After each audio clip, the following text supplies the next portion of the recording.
Abandon goodness. Machiavelli's blueprint for real influence.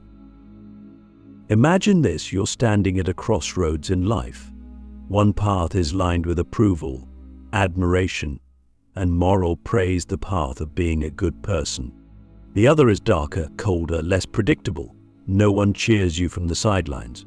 But at the end of that path, power, real power, influence that shapes lives, moves systems, and rewrites the rules.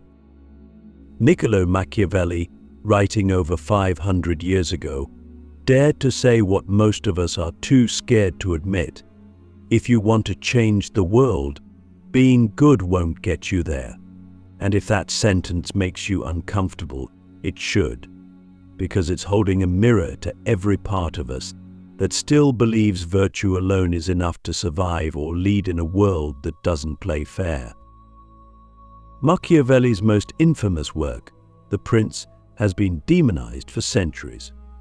People call it cynical, dangerous, even evil, but those people miss the point entirely. Machiavelli wasn't telling us to be cruel. He was telling us to be real, to see the world not as we wish it was, but as it is. And the world, as he saw it, is not governed by idealism. It's governed by power, perception, and fear. You can reject that truth and remain powerless, or you can face it and begin to understand how influence actually works. Click subscribe to this channel to get more profound insights. Let's be honest, we've all been taught from a young age to be good. Be polite, be kind, be humble, don't make waves. We're told that goodness is rewarded, that if you do the right thing, the world will open its arms to you.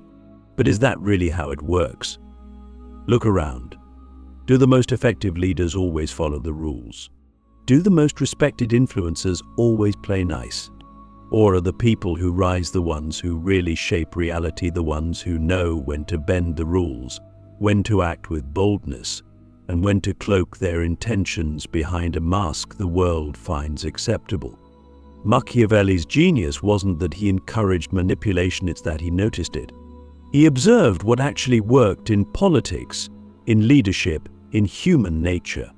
He understood that morality is often weaponized, that appearing virtuous is more valuable than being virtuous, that most people are not guided by reason, but by fear, desire, and habit. And if you want to influence them, you need to understand those forces, not deny them. It is better to be feared than loved, he wrote, if you cannot be both. That single sentence has been misunderstood for centuries. He wasn't glorifying fear. He was pointing out a brutal truth. Love is fragile, conditional, and slow. Fear is immediate, reliable, and deeply human. If your survival or your success depends on the loyalty of others, fear might serve you better than affection. Not because it's noble, but because it works. But here's where things get deeper. Machiavelli wasn't urging us to abandon all ethics. He was showing us that strategy matters more than purity. He saw that rigid morality can become a trap, that good people often fail not because they're wrong, but because they're unprepared for how ruthless the world can be. So think about it. Have you ever been taken advantage of because you assumed others were playing fair? Have you ever trusted someone who weaponized your goodness against you? Have you ever silenced your own voice to avoid conflict, only to watch less qualified people take the spotlight? So the question isn't whether goodness is bad, it's whether unexamined goodness is dangerous. Because when you lead with blind idealism, you're not protecting yourself, you're offering yourself up. You're giving away your power to people who have no intention of playing by the same rules. Now, ask yourself, what if you stopped trying to be good and started trying to be effective? What if you measured influence not by approval, but by impact? What if you stopped apologizing for your ambition, your clarity, your willingness to see the world for what it is? That's not cruelty. That's maturity. That's leadership. Machiavelli's blueprint isn't a call to become heartless, it's a challenge to become wise. To recognize that influence doesn't come to those who wait politely. It comes to those who understand the game and play it with precision. It requires you to think in layers, to master appearances, to know when to speak and when to stay silent, to know when to strike and when to appear harmless. This isn't deception, it's survival. And in the right hands, it's not only powerful, it's transformative. But you have to be willing to abandon the illusion that goodness alone is enough, that if you just work hard, stay kind, and follow all the rules, the world will reward you. That's the lie. The truth is harder, but it's also more liberating. Because once you stop performing goodness for the sake of validation, you gain something far more valuable: freedom. The freedom to be strategic, the freedom to be dangerous in the right way, the freedom to move through the world with your eyes open. So here's the real question: what would your life look like if you stopped trying to be good and started trying to be powerful? Not ruthless, not reckless, but strategic. Would you speak differently, make bolder moves, choose different allies? Would you finally stop waiting for permission and start taking what you know you're capable of creating? This is the beginning of Machiavelli's blueprint, not the end of ethics, but the beginning of real influence. And to go any further, you'll have to leave behind the comfort of being good and step into something far more dangerous and far more real. The mask of virtue: how perception outranks morality in the real game of power. Let's go deeper.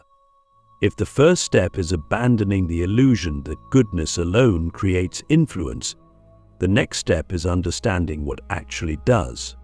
And Machiavelli's answer is as unsettling as it is brilliant. Perception is more important than morality. Not truth, not character. Perception: how others see you will determine your power far more than who you really are. And if you're serious about influence, real, lasting, world-shaping influence, you need to stop obsessing over being good and start mastering the art of appearing good. That might sound manipulative, but look around. Every system, political, corporate, religious, social, is built on performance. People want to believe they are led by the good guys, the honest boss, the ethical CEO, the brave politician.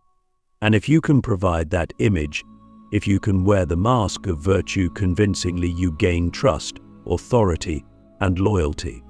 Machiavelli wasn't saying authenticity doesn't matter. He was saying, if you want to lead, people must believe in the version of you that aligns with their values, even if it's not the full truth. He wrote, "Everyone sees what you appear to be, few experience what you really are." That sentence is a master key to power. It means that your internal world, your motives, your inner conflicts, your past are largely invisible. What people judge is your presentation, and if you don't control that narrative, someone else will. You can be the most ethical person in the room, but if someone casts you as the villain, and you can't counter that perception, you lose. Influence dies, because in the court of human opinion, evidence matters less than impression. Let's take a real-world example. Think of political leaders, some of the most powerful figures in modern life. Are they always more moral than you? More intelligent? More deserving? Or are they simply better at managing their image? Better at appearing decisive, confident, aligned with their followers' values? The ones who rise master the optics. They know how to say the right words at the right time. They know how to show strength when needed, and vulnerability when it serves. And sometimes they do this without ever revealing their true selves. That's not fraud, that's strategy. Here's the twist: most people are already doing this, but unconsciously. You think you're being authentic on social media, at work, in conversations, but you're curating, you're editing, you're managing perception without even realizing it. The difference is, true influence means doing it consciously, with purpose, with clarity, with control. That doesn't mean lying. It means selecting, knowing which parts of you to reveal and which to protect, which narratives to elevate and which to silence. Because people don't follow raw truth, they follow compelling stories. So let me ask you, what story are people telling themselves about you right now? Not what you hope they think, what they actually think. And is that story helping you or holding you back? Are you perceived as weak because you mistake silence for humility? Are you overlooked because you assume your results will speak for themselves? Are you underestimated because you're too afraid to own your ambition? Machiavelli would say this: perception is not just a tool, it's a weapon. And if you don't sharpen it, someone will use it against you. That's why he advised rulers to learn how to be both the lion and the fox. The lion to embody strength, the fox to master cunning. You need both. You need the power to act decisively and the wisdom to appear harmless when it serves you. The lion without the fox is brutal and predictable. The fox without the lion is clever but unrespected. But the two together, unstoppable. And here's where the mask of virtue becomes your most dangerous asset. Because when people believe you are good, they lower their guard. They project their values onto you. They trust you without verification. And in that space you gain access. You gain influence. You gain leverage. Again, this isn't about deception for the sake of ego. It's about understanding how the world actually works so you can move through it effectively, with purpose, with precision. But there's a warning here: if you wear the mask too long, you forget who you are beneath it. You start to believe your own image. That's when power corrupts, not at the moment of influence, but at the moment of self-deception. So while Machiavelli teaches us to use the mask, he also warns us not to become it. The mask is a tool, not your identity. You must always know the difference. So again, the question returns: are you managing your image, or is your image managing you? Are you a fox in hiding, or just prey pretending to be something you're not? Do you know when to show your strength and when to hide it? These aren't questions of ethics. They're questions of strategy. Because if the world is a stage and perception is the script, you'd better learn how to write your own role or be cast in someone else's. This is Machiavelli's second truth. Influence is not given, it is engineered. And the mask of virtue, when used wisely, isn't a betrayal of who you are. It's a bridge between the world as it is and the power you were meant to hold within it. Control or be controlled, playing the long game of power without losing your soul. Now that we've stripped away the illusion of goodness and exposed the power of perception, we arrive at the most dangerous and the most necessary lesson Machiavelli ever implied. If you are not consciously controlling the game, you are being controlled by it. There is no neutral ground, no safe place where you can sit quietly and hope to avoid the moral and political complexities of life. You are either shaping the system or you are being shaped by it. And if you're not playing the game with strategy, someone else is playing you. This is where many people falter. They begin to understand the mechanisms of power. They glimpse the truth behind the curtain, but then they recoil. They fear corruption.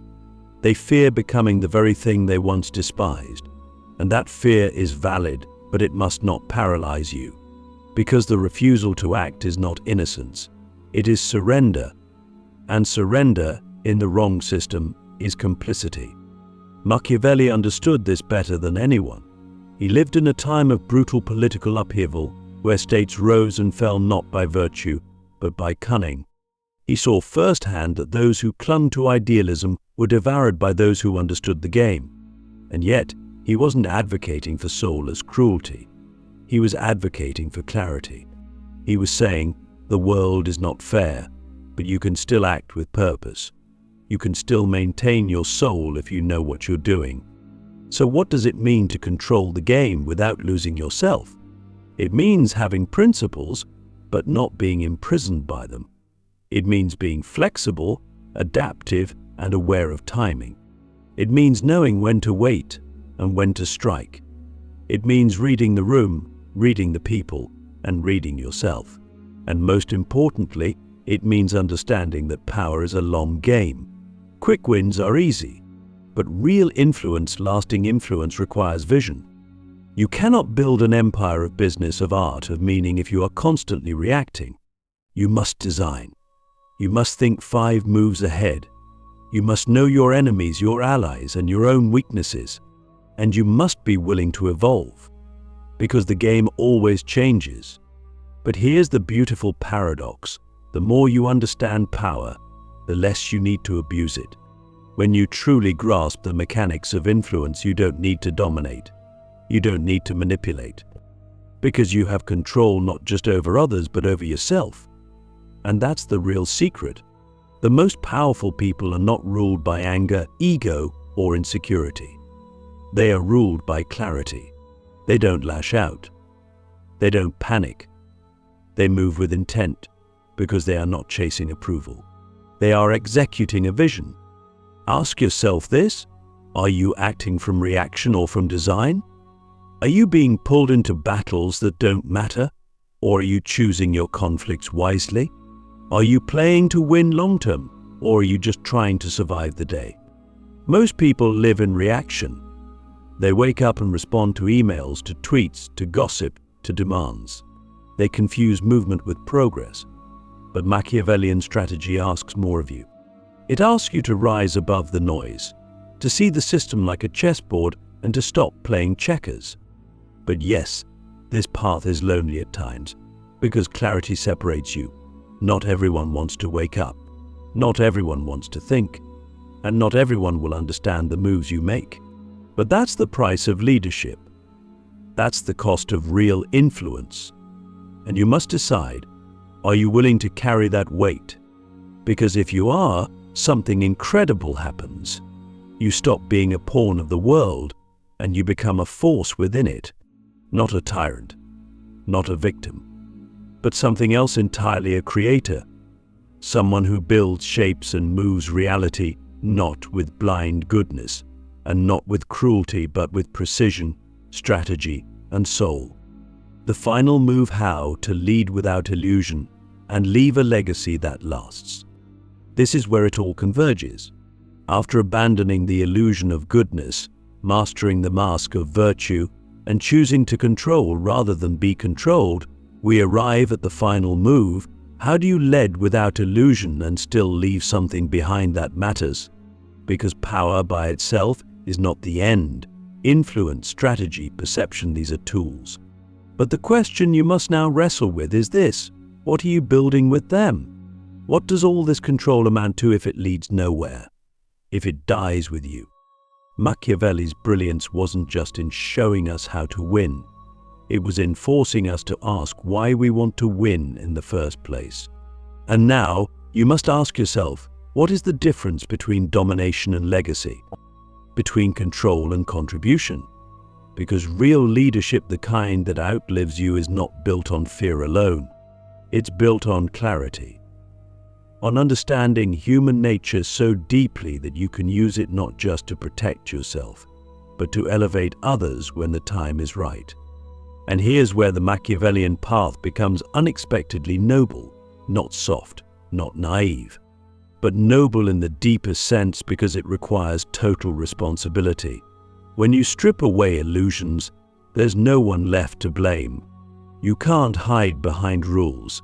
You can't point to someone else's expectations. You own your actions, your strategy, your outcomes.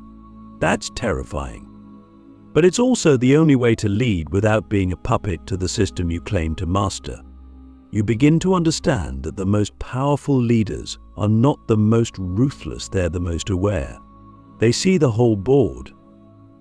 They know when to act with force and when to yield. They know when to project strength and when to disappear into silence. They don't need to prove anything because they've already decided who they are. They don't cling to morality like a shield, nor do they wield cruelty like a sword. They move with balance, with purpose, with vision. And this is where legacy is born, not in loud declarations, but in intentional impact. In the quiet decisions you make when no one's watching, in how you design systems, shape cultures, and influence others not just for your gain, but for something larger than you, something that lasts. Because the final move of power is not domination, it's transcendence. It's using everything you've learned not to rise above others, but to lift the game itself. But let's be clear, this isn't sainthood. This isn't a return to the naive goodness we abandoned at the start. This is post-illusion leadership, the kind that sees through every trick, every bias, every shadow and still chooses to build, to shape, to lead, not blindly but consciously. So here's the final question: what will you leave behind? Not just a title, not just a following, but an effect, a ripple, a structure that lives because you had the courage to lead without illusion. That's the work. That's the legacy. And it begins with you refusing to chase praise and instead building something real. When you live this way, you don't need applause. You don't need validation. You become the kind of leader who doesn't just play the game, you evolve it. You write rules others will study. You leave behind not just a name, but a blueprint. Something that lasts long after you're gone. Machiavelli never gave us a road to corruption. He gave us a mirror. He asked us to look at power, not with fear or fantasy, but with clear eyes. And now the path is yours. You can go back to chasing goodness, or you can embrace the fire of awareness, strategy, and purpose and become the kind of leader this world rarely sees, but desperately needs.